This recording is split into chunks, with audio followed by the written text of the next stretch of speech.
My name is Joseph Dowson. And I'm also known as the Barch.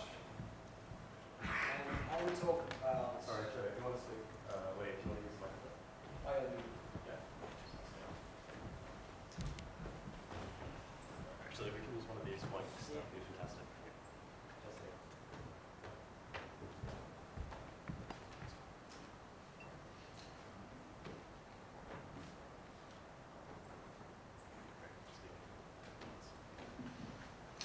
Yeah. So the thing I want to talk about is the inbred culture. Now, we were getting something, the last talk, about how indie games, or the creators, are playing indie games. Now, I find this is really stupid because it means that all your ideas come from games. And what happens is that you get this one word, bland. Now, I think this is a perfect word to explain this because if you look at the definition, it's saying lacking stimulating characteristics, uninteresting. Now, when games first came out, there was the one game, and it was good. It was a good idea. Then we had, like 6 games that copied that. Thought we could make a bit of money off that. And then we had the collective. Now this is seen as a genre, FPS, Doom clones, all those. Yep. And then every so often you get this one game that stands out because it doesn't have the features of the other games. Like that. It stands out, perfectly clear. Now this is Annie Piaggio. She is an Italian Vogue editor. And if you look here, this is everyone else trying to look good. Minimal, click. And then we get Anna, who is looking ridiculous. Look, with all those patterns and that. But she always stands out whenever she goes to all these fashion events. So when I see someone that's bland, I don't want to talk to them because I probably already met them. Yeah, collective, that's right. Because when you play one game that's like the rest of the game, you know what's going to happen. Just blah. So yeah, I want to talk about culture, ideas, all that, and how games get inbred. So what happens with your family is that you usually have a mother, well, not usually, you always have a mother and a father. And what happens is that creates a baby. Ta-da! Yeah.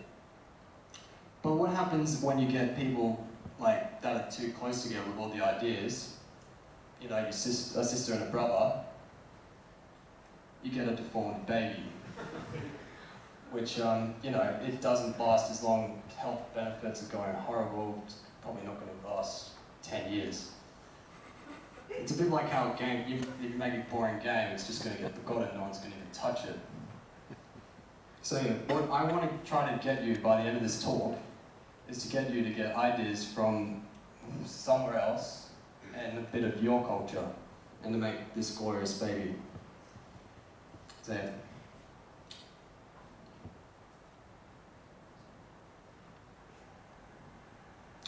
Yeah, I want to make the point that these ideas are actually good ideas. Pixel art is a good style to be working from. Platformer, it's a good concept. And 3D is great, it's good, it's real life, it's perspective.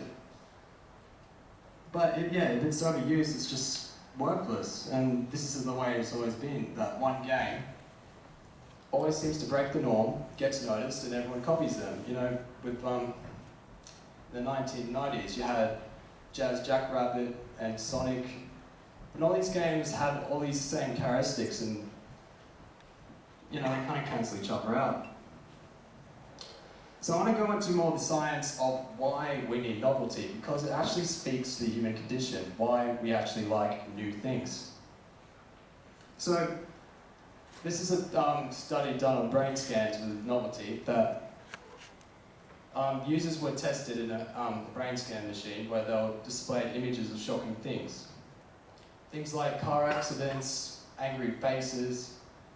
And what happened was that this is what happens when you repeat the image. They become desensitized.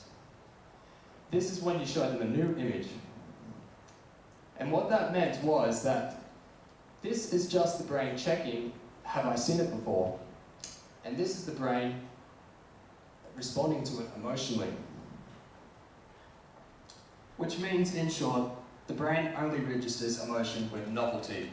If you are doing the same game like everyone else, no one is going to emotionally connect with you.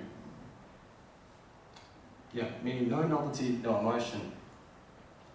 So what we've been doing is just poking the person over and over again, and he's not pleased, he's going away, I don't like you've already played your game in some other form. So I found one game that's quite similar to it. Yeah, here we go. So when I first saw this trailer, I was like, holy shit, the graphics are amazing. Just look at that, it's a whole world that I've never explored. I want to explore it. Looks great. Just look at that, that's amazing. And then,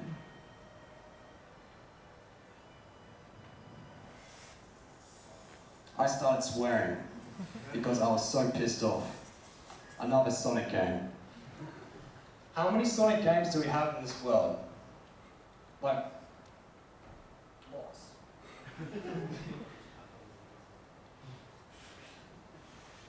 so what they've really done is taken the gameplay concepts of it, had a great team that could have produced something amazing and just reused the same ideas. It's a good game, but it's not great. It doesn't register me at a deep, conscious level because I can't not connect to this concept at all. I could connect to Sonic, of course, but that was the first time I played it. And they've already used that idea up. Now I started looking at the YouTube comments, and it's quite interesting because when people see it, they don't see the creators at all, they see Sonic as well. I get the good Sonic vibes from this game. They do not see the creator. Oh, this one's pretty interesting. I gotta say, this shit like this is what gaming needs to return to. This reminds me of the glorious days of the 16-bit platformers. There's such a nice mix of Sonic meets Strider. Sonic, Sonic, Sonic, Sonic, Sonic. They're not praising the team for being, they're praising the team for being Sonic and not being themselves. Now, as indie developers, that is probably one of the most important things you want to be able to do, is to be able to connect to people at a very deep emotional level. Where you can say, this is me, and this is you, and I'm just showing you this amazing world that I created, or this amazing idea I have in my head. And that's one of the effects of being inbred. Yeah, the idea. Yeah.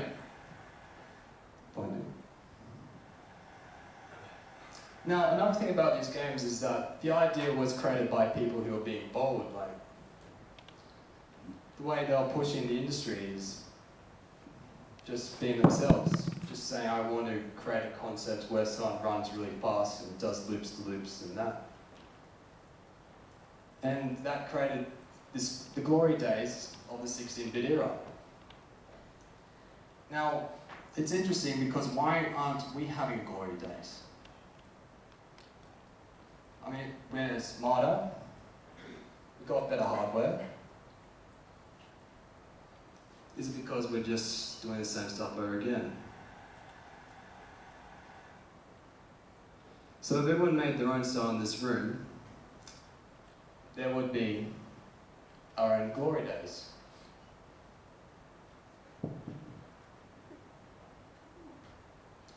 Now I want to talk to you about Australian New Wave films because it was a period of time where the Australian film industry had its own, well, peak, where Australians were actually dictating how films were made.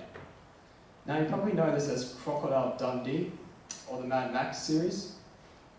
And this was a period of time where the government did a series of funding for university students studying film.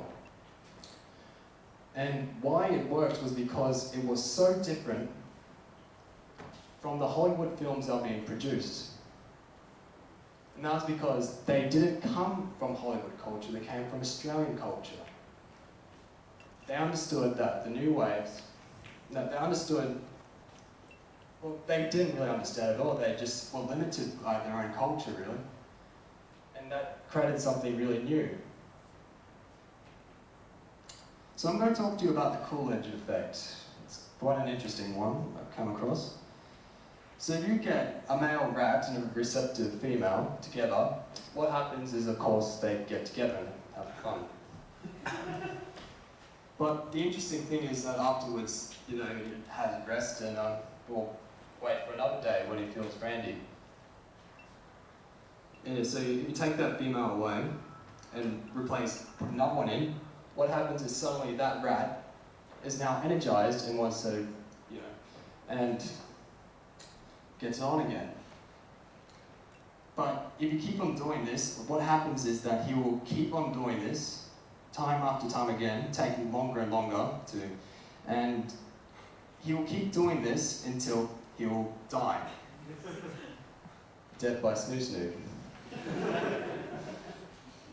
Now, I find this quite interesting because I think we're doing this to people as well, where we just change, you know, a few sprites or the background or the storyline, and then he'll get bored, then he'll go to the store, and he'll keep doing this until he plays games that is, you know, the same concept over and over again, just with a different female, until he'll ask himself, what is he doing with his life? Yeah. So I want to talk to you about how different creators have been able to be, well, yeah, why is it that some creators seem to be able to go beyond what everyone else is doing, the fashion, and you know, be unique, be themselves, authentic, as we were talking about. And I've been studying myself and a few other developers and seeing their stories. Yeah. So Cactus is one person that keeps on popping up as a poster boy of individuality.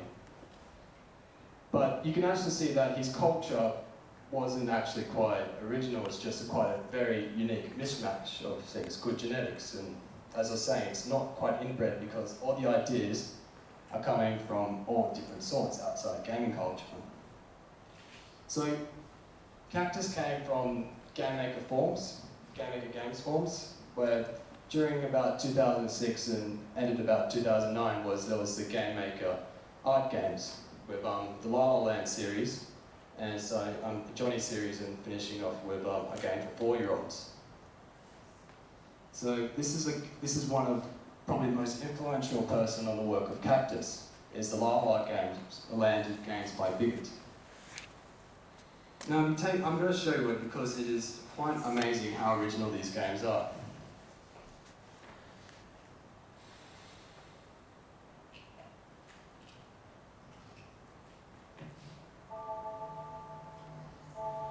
Yeah. Can you hear it? Now if you look at it, it has an extremely distinct pixel art style. And just look at that. Have you ever seen anything like this?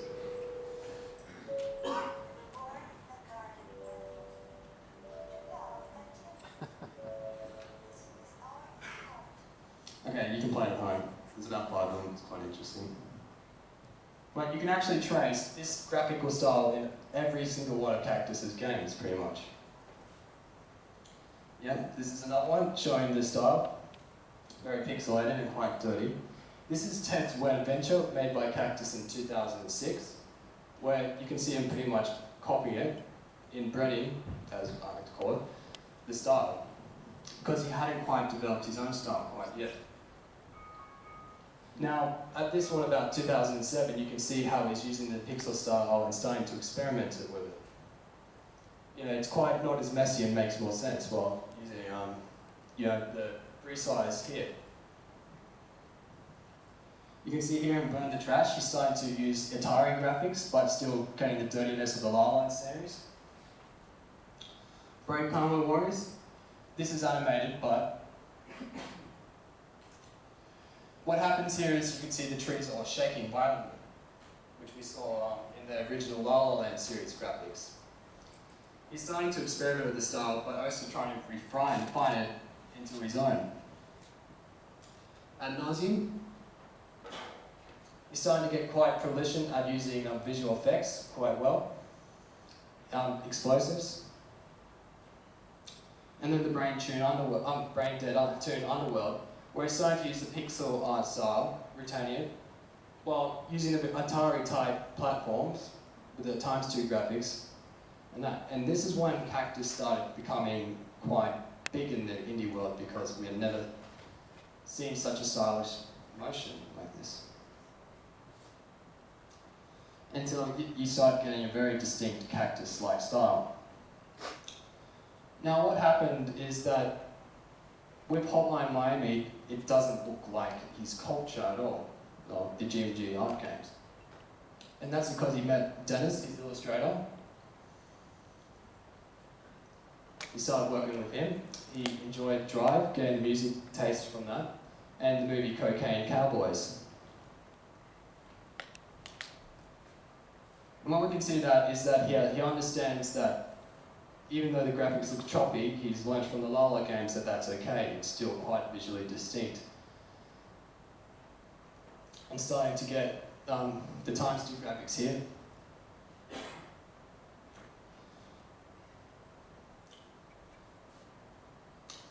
And this all stemmed from his culture of the La La Land series.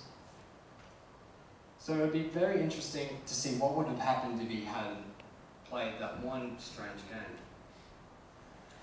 So I'm going to talk to you about Van Gogh, because it's quite interesting that you can see him here, having the Dutch style painting, which is quite brown, so it's quite earthly. Now you don't think of Van Gogh as a brown, dirty man, do you? He's quite colourful, quite impressionistic in that. Yep, same one. But yeah, this is the culture, what it looks like. Very brown. Even the flowers are brown. And this is when he moved to Paris. And as you know, Paris had the Impressionist movement at the time. At the same time, he was looking at Japanese woodblocks, and that's when he started breeding with other cultures. So you can see the Japanese woodblocks here.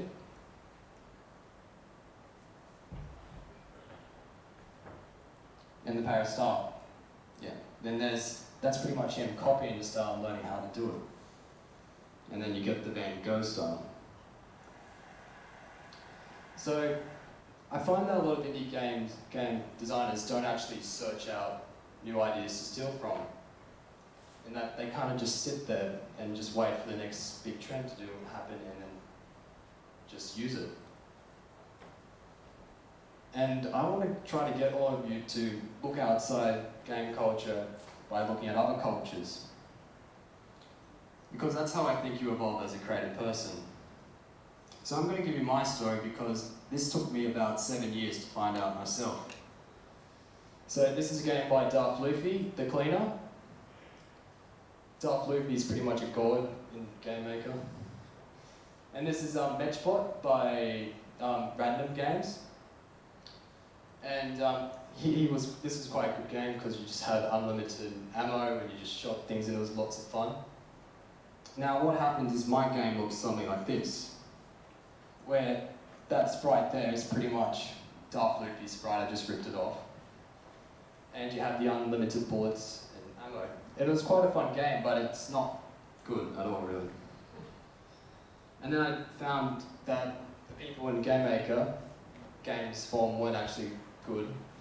So I started stalking the Podcast, which was pretty much the Game Maker elite at the, 2009. Now I made this game called Holy Shit. And you can see that it's quite evolved stylishly. And what happens is you shoot bullets and they curve. So you have to shoot around corners. But it's not really that interesting at the moment. And yeah, pretty much all my ideas are still from Cactus's games, which are still quite evolving creatively. And you can see I'm copying the smoke effects there. And yeah, this is another one where I'm just playing around with surface deformations. Just trying to experiment. Here's another game where you can see that the visual palette is quite similar as well. So I'm trying at the moment, at this age, to try to be like other people, instead of trying to work out what I actually want in games. And then about 2011, the podcast forums closed down, so I couldn't actually steal all these ideas, which forced me to start looking elsewhere.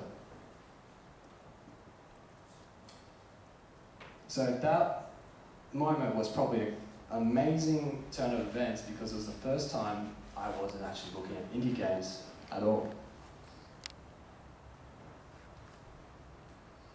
I started looking at mountains. Started going to the Blue Mountains and just going on trips, hiking trips for 2 days. And yeah, this is the Isle of Wight, I think, in Ireland, well, in between England and Ireland, where you have these sheer cliffs with really beautiful mosses, which I fell in love with. Oh yeah, this is another thing. I found the IDM, which is a publication of all the design magazines, well, designers compiled into a magazine. Now what this taught me was the power of the designer and the illustrator is that they understand colour better than game designers do. They understand pink and green and all the other colours. And they understand it better than we do, which is precisely why we should be breeding with them.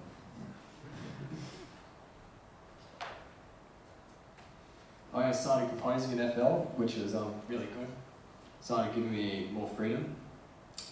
And I learned pixel art, not from game designers, but from pixel artists, which made a huge difference because there are so many more techniques that they use than, well, game designers do. It was interesting as well that I found a philosophy by Bruce Lee called Jeet Kune Do, which is learn from everything and discard things that aren't useful. And what Bruce Lee had was that he was learning martial arts, but he was learning in such a way that it meant that you learned one style, and everyone who was in a different style was the only thing you couldn't learn from him. But because Bruce Lee came from the Chinese and American background, he knew that some styles were good at footwork, and some things were good at punching, and some things were good at throwing your enemies in the ground. But he also went beyond that and started looking at dancing. And because dancing is all about footwork, isn't it? So he learned how to combine cha-cha dancing with martial arts. And because of that, he was, as well as scientific knowledge, instead of looking at the mystical traditions. And from that, he was able to create an unbeatable martial arts style that changed pretty much everything. And what he created wasn't another martial art, but mixed martial arts. Which is precisely why he was unbeatable, because he knew the best of everything. He knew all the fields, and from that, he was able to create an unbeatable style.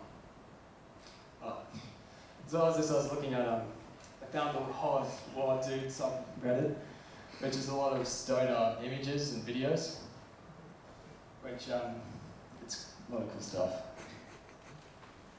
And from that, I was able to create a game called Deus, which was this. And this is, you can see the influences of the Isle of Wight Mountains. You can still see Darth Loopy's little guy sprites. I still got the game shoot mechanics. And you can see here cactuses type of pixel things. But from all this, I was able to create a unique style that I could call my own.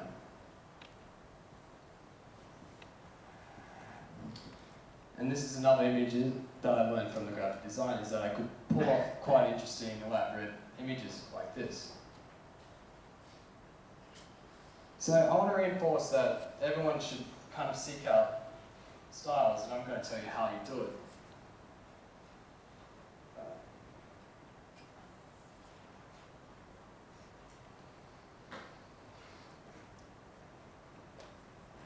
By just reinforcing the points that if you want to connect with people, you've got to use novelty.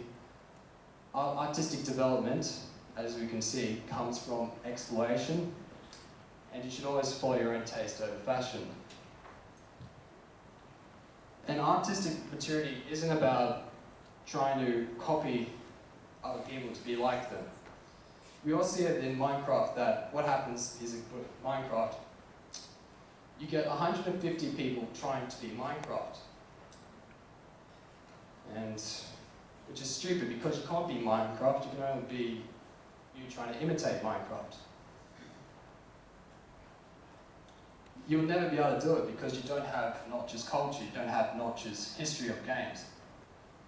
You don't have his beliefs or his parents, and you don't have his patience and his impatience. You don't have any of those things, and you can never create anything like that because you're you. And when you realise that, you realise that you're standing alone.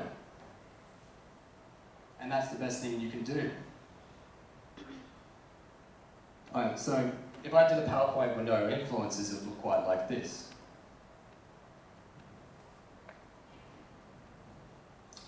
Now I'm going to show you, this is a paper craft by Benja Highway in Sydney. And you can use these ideas quite efficiently because paper is quite a bit like low poly models. And if you do that kind of stuff, you can learn from papercraft how to make quite elaborate and interesting things. So I'm trying to copy from it here, and I've created quite a distinct visual style from here, which responds to people in a way. You can see I'm adapting the straight triangles with the fonts here, and using that for character design. This is Danny McDown, which I'd love if someone made this type of art into a game. Just the sheer exploration just gives me, I want to explore this world, which the medium of this cannot do. Fonts. Fonts are good because you can get quite amazing emotional feelings from looking at this. It looks quite amazing. Also, nature is usually more interesting than whatever we can think of. This is a fungal growth on a spider, which is just creepy. Minimalism is, just looking at interior design, is quite good at showing good level design, just how it feels in a room. Yep, colour again, photography is quite good at showing colours or how to place objects to get emotion. Yep, here we have it again. The Spirits of the Wayne trailer.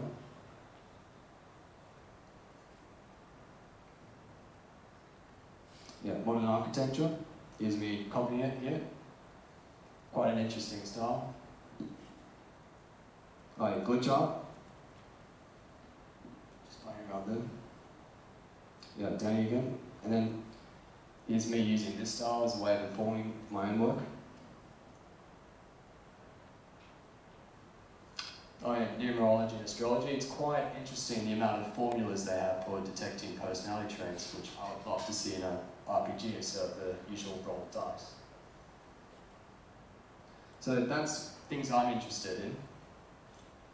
Now you should be trying to work out what you like in the world, because you've got to be able to follow your gut in these things. That every time you walk into a room, there's something that's making you feel something. And you've got to work out what that feeling is. Because when you do that feeling, once you give it a name, it's going to take you on a crazy artistic journey. We start learning outside games, but we start learning about life in general.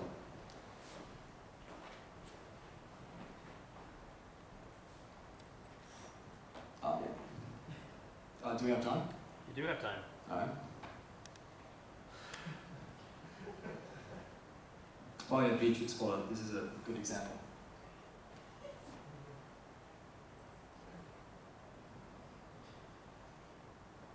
So we see her, she's painting outside.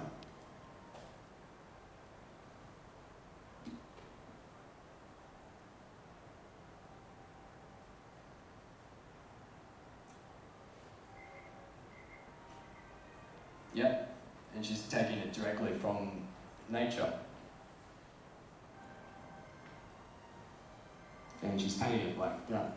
It would be quite interesting to see what happened if someone went out into the English countryside and started making games like this.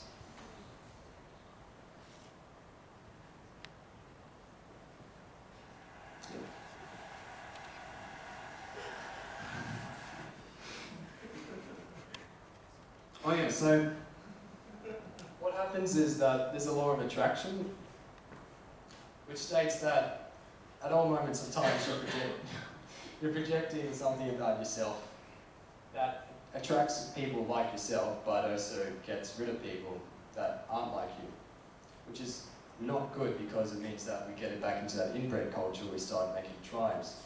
But once you're aware of that, you start seeking out people like illustrators and paper craft people and architects and philosophers and engineers, and those are the people that can really make your world just be unique because no one else is going to be doing this. And that's the end of my talk. Yeah.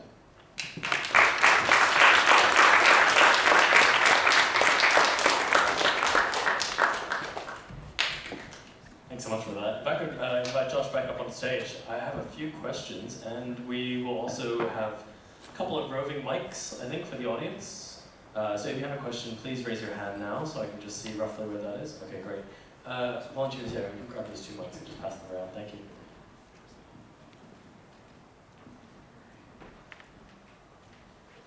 And we'll take these delightfully comfortable red chairs on stage, which I don't get to sit in nearly as often as I'd like. So just raise your hand if you have a question for our speakers today. And volunteers, if you could just pass around the mics, that'd be great. I'm a bit blown away by both of your opinions. I'm thinking of recent works that are just so varied and interesting, like Proteus or Hundreds, and I'm just thinking you could never have these works if we hadn't iterated on genres. Like you'd never have Dear Esther if you stopped at Doom, and you'd never have Braid if you stopped at Jumpman. I think I've heard this hypothesis a lot in game design that we're an inbred culture because we only are influenced by games. Firstly, I reject that. Most game designers I know are interested in a broader range of topics than anyone I know. But secondly, I think of music or film, and I think if you want to be a maestro, you really need to focus on your medium. It's excellent to be influenced by the natural world and other genres and mediums, but I wonder what your opinion would be on musicians, punk rock or something like that, where if you want to become the best of the best, you often have influences within music only. If you want to be the best musician, are you getting influence from film? Possibly, but probably from your own medium. So I'd like to hear what your opinion would be. How does that translate to games, and why is it so bad to be influenced by your own medium? These may not work, so we may just have to project loudly. Okay. So, it does work. Cool, thank you. So yeah, it's a good question. I kind of believe that creativity is just two ideas put together. So what tends to happen there, I think, is yes, you know, we are in this medium, we're in games, but real innovation comes when you're combining something, you know, that you've taken from games with something else. That's when you start to really make progress there. And the other thing as well, right, with like punk rock and stuff, they were statements and reactions to the current scene. So you could probably say that their influences were not in the music scene. Don't know if anyone else wants to continue on that. Yeah, when I think of people I've actually listened to, it's people like, well, John Cage, the irony of that is he didn't play anything at all. But yeah, if you draw two lines, you have a line in the middle. And, you know, music changes because of our desire to see new things. And yeah, maybe we refine it, but that's still a new thing. And we cannot listen to the same track over and over again. But of course, you're right, that we need that development, but that development comes from new ideas. All right, cool. Do we have any other questions from the audience? Go for it. Yeah, hi. Hello? Oh, okay. Speak loud. Yeah, so I'm just sort of curious because I sort of understand, okay, I understand how, looking at other fields can sort of help us be more creative because it sort of opens our eyes to new ways of thinking, new ways of looking at different situations. But as the previous person asked, like, I don't sort of feel like that's necessarily a thing that you need to do in order to be creative. To sort of give you an example, I recently played Spec Ops: The Line, and I mean, when you look at it, it's like any other third-person shooter, right? It's very boring, it's very benign, it's like any other game you've played. But the game isn't necessarily about that in particular. In fact, it's almost a statement on the state of the industry itself. It's actually mocking third-person shooters, and the emotions that that game made me feel and the experience that it took me through was unlike anything I'd ever experienced. And I would wholeheartedly call that art. It would not, like, that game would not work without the first-person shooter environment or the landscape that we have today. And I understand that it is based on, a book, right? So it obviously required, some outside thinking. I suppose what I'm saying is that mixing two things together that aren't necessarily something that you would initially think of, I don't think is just an easy recipe for creativity. I think there needs to be some, I think it's the reason behind it that's more important. At least that's what I believe. I don't know, what do you think? I understand what you mean. I think innovation for innovation's sake isn't good, or isn't necessarily what we should be striving for.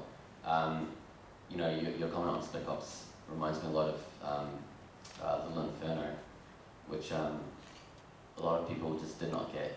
Like, they just thought it was some really bad casual game, but it's higher than that. It's satire. Its meaning is beyond the game. So like the points I was making were a lot of the games aren't about that. They're not trying to say anything beyond the game. Like you take something like Can't Lie, 4 Papers, Please. Like, there's nothing really that innovative about those games. But the reason they stand out is because they're saying something beyond the game. To start the conversation between us, you mentioned earlier sort of music and punk rock and how it was against an establishment and it was very political, it was for a purpose. Would you say then that the insistence or the urge for you to say these things and come up and talk quite, pointedly, that we need to start innovating again, or at least coming up with new styles and thinking about why we're not creating the same thing, is in response to a monoculture or an industry that's failing us? Or is it just something we need to constantly do? I don't think it's something we need to constantly do. I do think it's in part a response to what happens, because as nice as it is to say that we're all bastions of creativity or isolated from our environment, we are shaped by it to some degree. So a lot of innovation and stuff, I think, comes from sitting in that environment for too long and subconsciously becoming frustrated with it, and then creativity bubbles out of that, statements bubble out of that. Joe? So yeah, you see groups like the Pop and Cast and those invite-only communities try to keep the outside world out. And those groups are formed just because of being counterculture, they don't like it. And you can kind of look at history and see it's just reactionary movements against other movements. But I kind of find it's more of a shame when I don't see individual people realizing that they can do it, and that's really what I was here for, just to see. We'll just try to get people to start making games from themselves. Right, and I think it might work, by the way, at the moment. So how would you characterize the current Australian scene? you're coming up here saying individuals aren't doing that necessarily.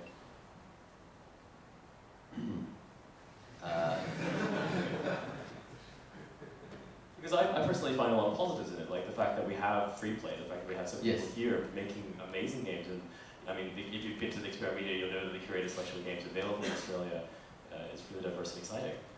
Yeah, I think there's a lot of good change coming through, and much needed good change coming through. Yeah, I feel a bit silly coming up here. There's so much innovation going on. Like the things I was talking about, most people seem to understand it. That's really exciting. All right, questions from the floor. One there and then one there. Yep. This is just a bit of a light-hearted question. That's going on. What's your favourite Sonic game? The first one. Yeah, I don't know why they went 3D. Generation. Joke. This is just for the second speaker. Second speaker. Where do you draw the line between doing something different just because it's different and doing something different because it's good? Yeah. I think there's a bit of a borderline between like, oh, this is so crazy, but I'd rather play something that's actually fun and good rather than something that's just I've never seen before. Yeah. One of my music mentors while I was learning composition was a contemporary. And when you're taught in a contemporary type of environment, there are no established music theory rules. So his method of performance is pretty much banging this verse on the piano, which sounds absolutely horrible. And I reckon that's because he's trying to be like neoism for the sake of neoism, without having that established culture, and that's why I try to establish your culture, games, and try to have someone else that you can breed from, and you try to mix them and try to work them together. So if you're trying to get new with new, you're going to get an inbred, which I should have shown on the presentation. So you really need that established self first, and that's what the podcast taught me how to do, is try to make good gameplay that was experimental, while being kicked out of it, so to speak, is good because I was able to look outside at the same time. And try to give both sides. Perhaps it's that we need diversity, and that all of these things are really great. It's good to have games that actually work, and it's also good to have games that are pushing limits of what games can be, or even if they're functional or not. And it's more about having all of those experiences and highlighting the quiet voices. Yes. Question from Josh. This is for Josh, or the same thing as Joe, is it? Joe, This is Joe, this is Josh. Regarding looking outside of games for new content and having a new idea, putting two ideas together, I think I totally agree with that. Hence why I sort of hate to hear sometimes when friends or people I know go to do a game design course or game programming course or game art course instead of looking at art or architecture for level design, for example.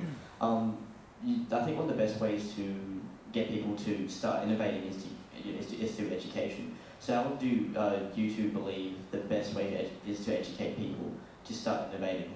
Is it to broaden their horizons by getting to do different courses, or what are your thoughts on the matters? I think that you should try to go to the person directly, not go through universities, because then you can start understanding that artist. Well, I'll use the context of an artist. You understand the artist and where he got his style from. And then you can work out from that style where all the different artists came from. Now, I didn't go through universities, but when I show this game, that people usually ask me what art university I went to. So, usually it's just an observation of what you is yourself, and that's where you just develop your own styles from. Educate yourself on what you feel about the world and try to put that in the medium.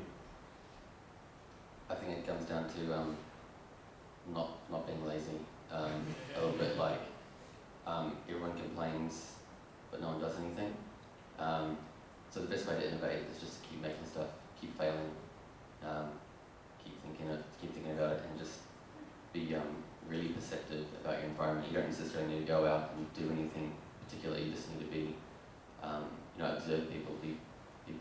how people think, be aware of what's going on in culture at the moment. Yeah. Cool. Some more questions, raise your hand if you have them. Just before you get onto that, I'm curious, both of your talks had quite strong elements of, I would say, energy, passion, almost heading into anger. Do you think this is something that is shared with any developers, or like, are we at a state now where people are getting angry at the state of things? Yeah, like I mean, I'm not going to lie and say I am with it. Like I think there is a state where people are getting fed up with it and getting angry with it and just kind of just over it. Like they want something to actually happen. Everyone talks, but no one wants to talk. Yeah, if you look, I was reading a lot of Cactus's early interviews from 2009 all the way to 2013. You can say that he's not happy with the state of indie games. And myself, I find it's a waste of potential that you've been given this life and you're trying to be other people. And I kind of see that as a life wasted, and I hate that. Yeah, I agree. Right, so that explains like the source of the anger, or Yeah. why you... Yeah, I think anger in this context is being given a slightly negative connotation, but I think anger in general tends to have positive results. Anger causes conflict, and then out of conflict, resolutions come. I know we've certainly had, for those that were here at freeplay 2 years ago, there was a panel on the stage which was called The Words We Use. And that panel actually started a sort of very long discussion about gender in games and in Australia, and was the catalyst for a lot of discussion and talk. It's interesting to see that a lot of anger was spread at that panel as well, and now to come 2 years later and think, where is the anger being spent? And you're right, it has a negative connotation to it, but when you look back, I'm really glad that all of these conversations took place. I'm glad that we were able to provoke and to then have these discussions that instigated a change. Resulted in change. Yeah, exactly. Oh, yes. So yes, questions from the floor. Yeah, there we go. Hi, I'm actually an architect. Was my job. Good. An interesting point that I would make is interesting just from my particular perspective, don't assume that another medium isn't stagnated.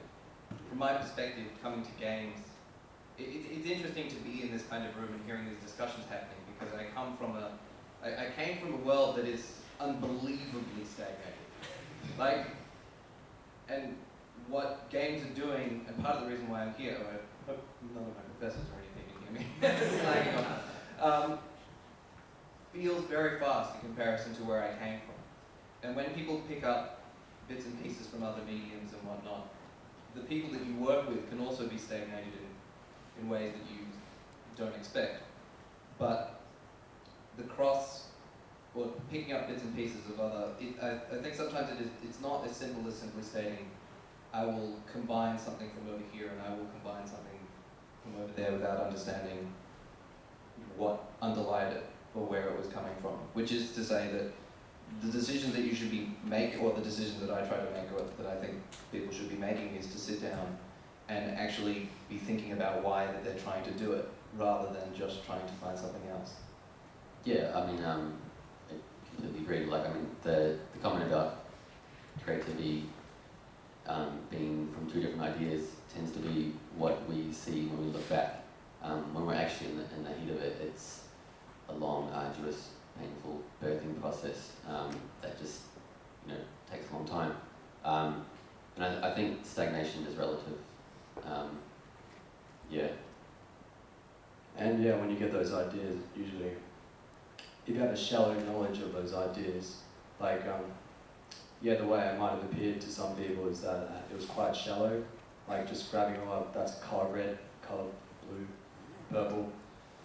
It's not quite like that. That's why I say speak from the gut, because that gut usually has quite a deeper knowledge than other things.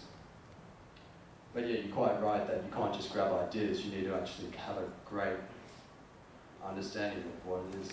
And it's great that you're here, isn't it? There needs to be intent behind what you're doing. You can't just I also posit that it's time that we think more about anti-disciplinary thinking, breaking down the idea of privileging the medium of video games and start thinking like, well, we can be makers in general, and just Yeah, exactly. Like that. That was where I don't know if you came across. That was where my talk was trying to go.